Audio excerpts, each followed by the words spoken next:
The AMA goes to Hollywood's Bleeding. Post Malone!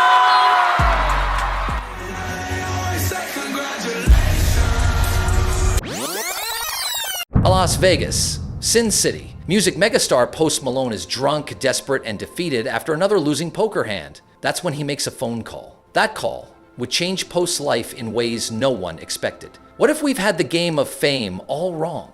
This is the shocking truth behind stardom, and I promise it's not what you think. He's the wildly tattooed treasure who's taken over the music world. Known for chart-topping hits and sold-out crowds, Post Malone isn't just a performer, he's a phenomenon. But behind the riffs and the accolades is a man who cried himself to sleep every night. The first year of high school, I didn't sit with anybody at the lunch table, and I just sat there with my head in my hands. I used to get bullied a whole bunch in school. Instead of breaking him, Post channeled his pain into music. Incredibly self-taught through playing Guitar Hero and then YouTube, he hit superstardom.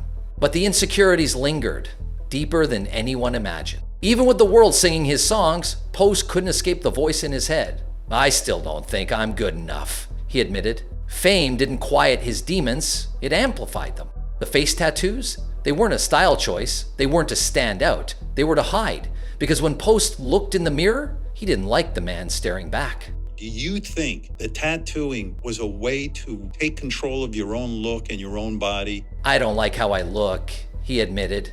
"So, I'll put something cool on there." How the f*** y'all feeling tonight?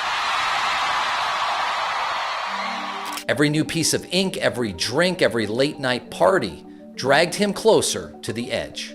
As he spiraled deeper into booze and tattoos, the losses around him shook him. Lil Peep, Mac Miller, his good friend, gone just days after they hung out. "That could have been me," Post admitted. He was on the same path, and he knew it.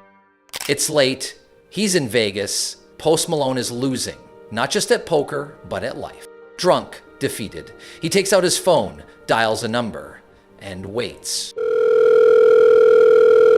On the other end, a voice, calm, certain, the only voice that mattered.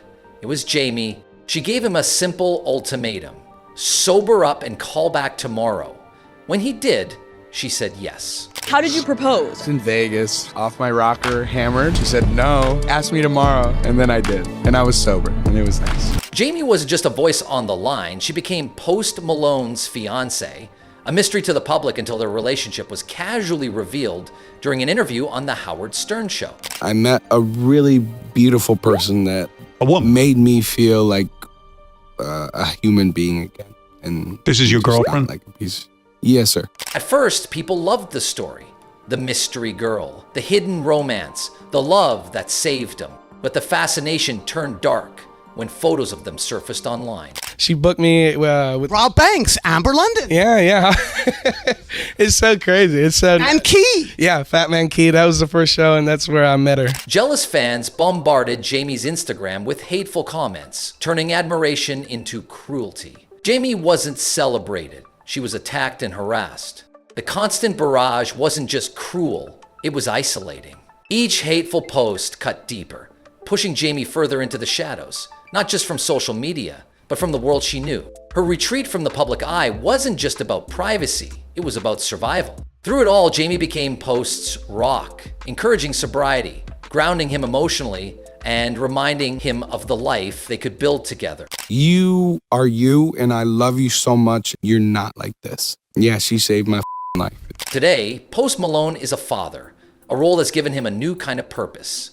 I really love hanging out with my baby, hanging out with the lady, playing video games, and in my garage working on projects. As a 4-year-old, he carried a baby doll everywhere, imagining himself as a dad. Decades later, that childhood dream became his reality. Inspired by his daughter, he even wrote Yours, a song envisioning her wedding day, a love letter to the future. But this isn't just a story about post-transformation or the woman who unlocked it. It's about us. What if the real measure of success isn't in the fame, the fortune, or the accolades, but in how we rise when we've fallen, and who stands beside us when we do?